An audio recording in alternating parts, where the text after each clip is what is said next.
Yeah, hello and welcome to another update video about Bitcoin. Bitcoin broke out of its triangle yesterday. We want to take a look at the daily chart, just look at the bearish and bullish and bearish scenario, and then we go to the shorter time frame wave count. So first of all, looking at this overall chart, yeah, which I've got on the weekly chart as well, really, by just taking the daily chart now to show you that. Obviously, counting here this move of the second, there's something hidden here that looks better on the weekly. It's just shifted a little bit here on the daily chart.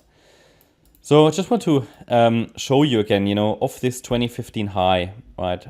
We basically have three waves up. And then we had basically, roughly, you could say, one and a half year bear market in a wave four, and then price is still probably in this wave 5, okay? That's sort of the bigger picture, so that we still have to complete this wave 5. The reason is that it counts best of the 2019 low as a three-wave move, right? This rally into 2021.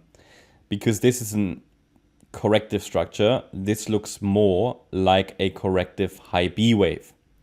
So I've got mainly three waves up into 2021, but to complete a 5-wave move, I need one more high. And that's why we expect basically a new all-time high for Bitcoin in this wave 5. It, however, has shifted here a little bit on this daily chart. So this needs to sit here. That's why I normally use the weekly chart to show it. So they shift a little bit on the daily chart. But anyway, of the 2021 high, we have basically three waves down, A, B, C, yeah, into the November lows, and that's a wave 4. And we're basically now in this wave 5 of 3 or 5. That's the assumption. And this would be a very bullish setup, a very bullish scenario, as you know. So far, this has all worked out nicely, okay, this wave count. The wave 4 came a little bit deep, I have to say, okay, but it did not overlap with wave 1. So we can maintain that view, even though it retraced quite a bit in this quite brutal bear market. But actually, it reacted to the 50% fib level. So that's actually what we want for a wave 4. So it's actually perfect, okay? Also, the C wave reached an ideal fib extension. So if we take the length of the A wave, go to the high of the B wave, it sort of got into the region here around the 1.786, 1.618. So the 1.618 is normally ideal. Did it drop below that? Not necessarily a sustained drop. So that's okay for a C wave. It was a bit long, but it never broke below the 50% fib level. So now we assume the fifth wave has started.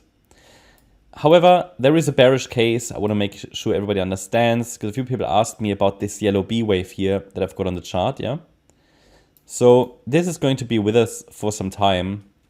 And this high B wave is from the idea that the move down, obviously the move down was a 3-wave move, right?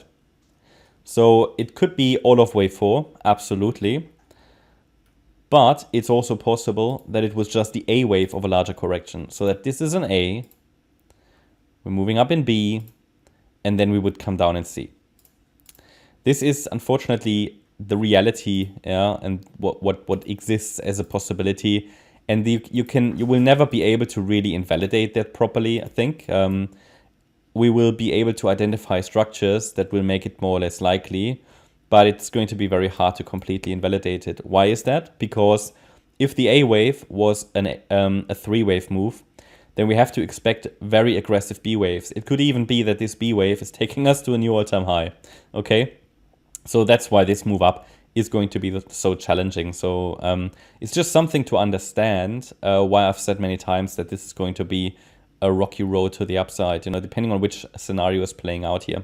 And then we could still come down in a C wave. So that's just the bearish case everybody needs to understand. And that could take us down, yeah, below 8K again, actually probably below 8K. So this is the level here, 18K. If that breaks, we are probably on the road to 8K, 10 to 8K, 8 to 10K.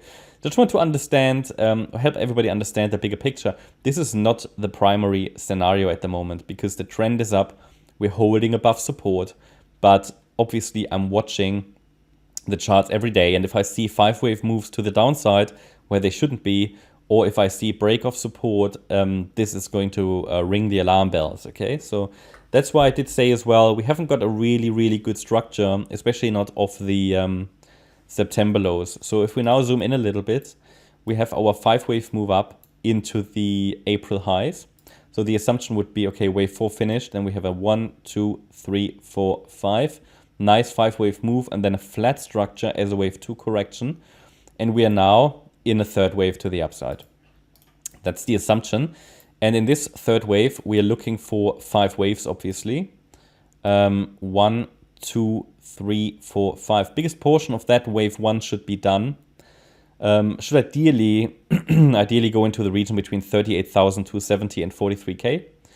And then we would like to see a wave 2 correction of wave 3.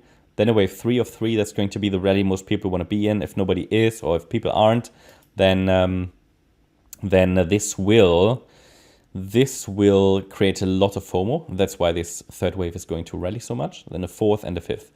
Now, there will be a wave 2 before that third wave, and that will shake a lot of people out. People will think the bear market is back, okay? Just be aware of that. Okay, now let's go to the shorter time frame wave count for Bitcoin. Here we've had a, so obviously the idea is to still get an extension in this third wave that I've just shown you on the larger time frame, which is basically this one here. That's the idea. We still extend a little higher in this third wave of wave 1. And we seem to be doing that. So the primary scenario got fulfilled yesterday. We broke out to the upside. We wanted to see another extension. Could the extension be finished? Yes, absolutely. However, it was a bit shallow, okay? Was a bit shallow for all of wave 5 of 3. So I view this only as, because the wave 5 should be a 5-wave move in itself, I only view this as a wave 1 of 5 of 3.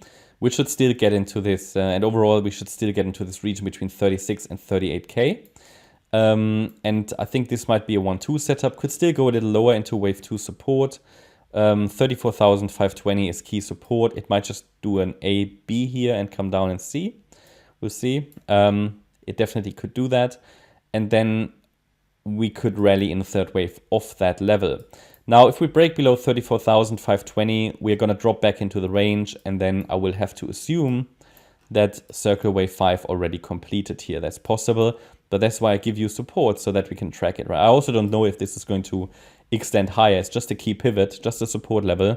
The trend is up and we just watch for signals the trend breaks. And the trend breaks most likely below 34,520. And this 1-2 setup will completely be invalidated with a break below yesterday's E-wave low at 34,100. And then we could come back in this larger degree wave 4. Because the idea is we go a little higher to complete wave 3. Maybe completed already because we made a new high, but ideally still goes up a bit higher.